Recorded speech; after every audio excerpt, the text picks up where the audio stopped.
In this video, I'm going to talk about 9 different ways to save money while homesteading.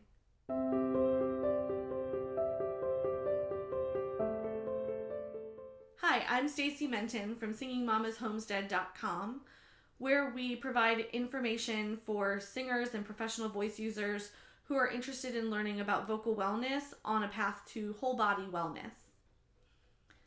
Today I'm going to go over 9 ways that I currently or plan to save money on my urban homestead.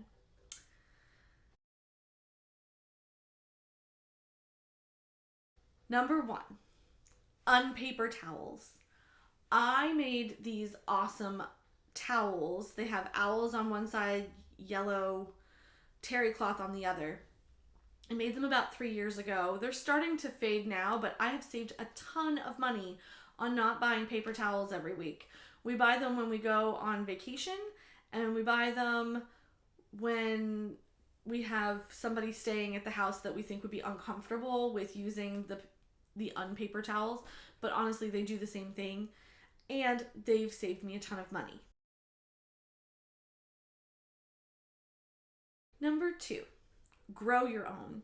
So I did another video previously on the garden and kind of the mistakes I made with the garden, but I will tell you that when done correctly, gardening can save you a ton of money once you've made the initial investment in the soil and the components and the I love raised beds, so paying for the raised beds and the stuff that I made to make it a square foot garden, all of that. So once we made that initial investment, we actually have been able to save a decent amount of money on produce. Plus we have 5 orange trees in the backyard.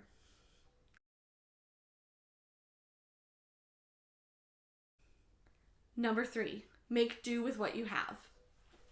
I have been known to cycle my bags so that I feel like I'm bringing something new, but it's really just last year's bag.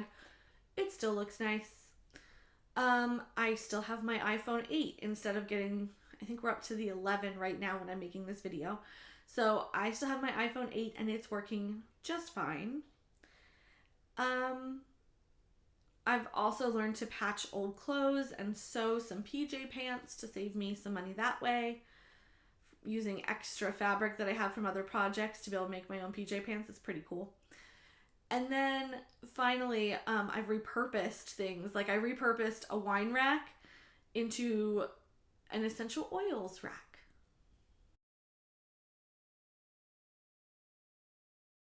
Number 4, make your own. I have not only made my own unpaper towels like I talked about earlier, but I have made PJ pants, I have made bibs, I have made burp cloths, I made my own diaper bag. Lots of things that you can learn to make yourself. You get to spend the time making them so you feel like you've been creative. And you get to brag that you made it. When people go, oh, I really like your diaper bag, you go, oh, I made it. So it makes you feel really good. And you've saved probably a ton of money because the cost of a diaper bag that's made as nicely as the ones that I made for myself, they probably would have cost me way more than I could have afforded at the time. Number 5, buy used. I have discovered that Facebook Marketplace is great for things like I bought a whole batch of clothes when he was in the size 2T. We frequently get a lot of hand-me-downs anyway because my husband's cousin's son, that sounds really confusing, but anyway, he's only a few months older than Ray, so he's usually at least for the first year and a half, he was growing out of a size while Ray was growing into the next size, so it worked out really nicely. But then around 2T, he was about the same size as Ray, and so I had to start looking for ways to buy used clothes, and little baby clothes especially, they hardly get worn before they grow out of them, so you can find some really nice stuff used. Another thing I do is I tend to buy my own clothes through a company called Thredup. It's like an online consignment store. It's really neat because you can put in your size and brands that you might be interested in, and it'll pull up whatever it has within their inventory, and then you buy it and they ship it to you. So you don't have to go into the consignment shop and like look through necessarily to spend the time, but you can do that as well if that's something you enjoy doing. Number 6, find free things to do around town for entertainment. This is a huge one. People spend so much money on entertaining themselves, especially during their time off. We have actually found that, we're willing to spend a decent amount of money, it turns out, on Disney World once a month to go. But we still pack our lunches a lot of the time when we go, so that we're trying to reduce how much it costs once we get to the park. And we have annual passes, and because we're Florida residents, they're really not terribly expensive. And then we don't have to pay for parking either with that. And I find that it's worth it for me to spend my money on that. But that means that the other 3 weekends out of the month, we need to be doing things that are cheap or free. So the cheap or free things we have found to do, number 1 would be farmers markets. There's a couple of them in our area that we'll frequent here and there. Number 2 would be the beach, because we do live close to a beach. Going hiking, going to parks, walking around, playing tennis or soccer or something at the park is another option. Going to the dog park and watching our dog run around like a crazy person, or if you don't have a dog, going to the dog park just so you can enjoy seeing other people's dogs. There's a water park kind of thing in one of the parks that we go to, so our kids can run around in that sometimes. Lots of free things around town that you can do if you look for them. Number 7, do it yourself. This has been a big one for us as well. We built our garden boxes, the raised garden beds that I wanted. We also built the shed in our backyard. My husband has figured out how to fix a toilet so it doesn't leak anymore. Little things that we can find online that are fairly easy fixes. I don't do anything ourselves that I don't think we're capable of doing. I would never touch electrical. The only reason I let my husband do anything with the plumbing was because he has some experience with that. But otherwise, we build the things that we can on our own. We plan on building our own deck in the near future.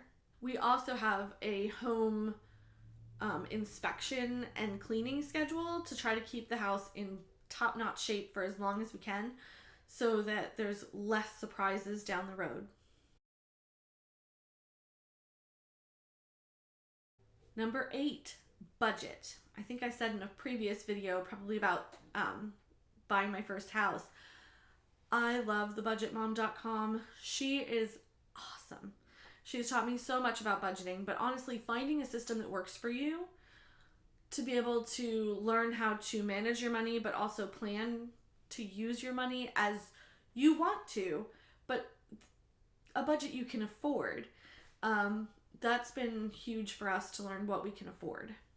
And you're saving money because you're not spending it essentially, but that's definitely a way to save money, is to budget so that you can save for a rainy day or for when you want something really big, like we're saving right now for the backyard overhaul we hope to do in the next couple of years. Number 9, last one, is to raise your own. Now this one I don't have personal experience with yet, but I hope to have some chickens in the near future. But, depending on the size of your home and your yard, you may be able to have a whole bunch of different livestock, like goats for milk, or sheep for their wool, or chickens. I want chickens for eggs. Cows for milk, depending on what size space you have. You could even raise pigs. There's lots of different animals out there, rabbits and all of that kind of thing.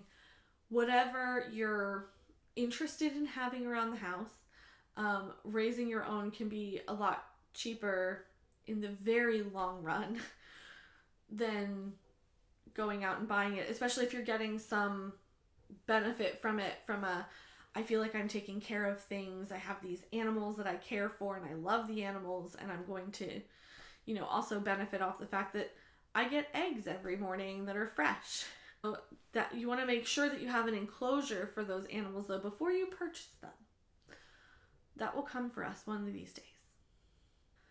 All right, I wish you success in your wellness adventure. I'm Stacey Menton from SingingMamasHomestead.com, and I'll look forward to seeing you in the next one.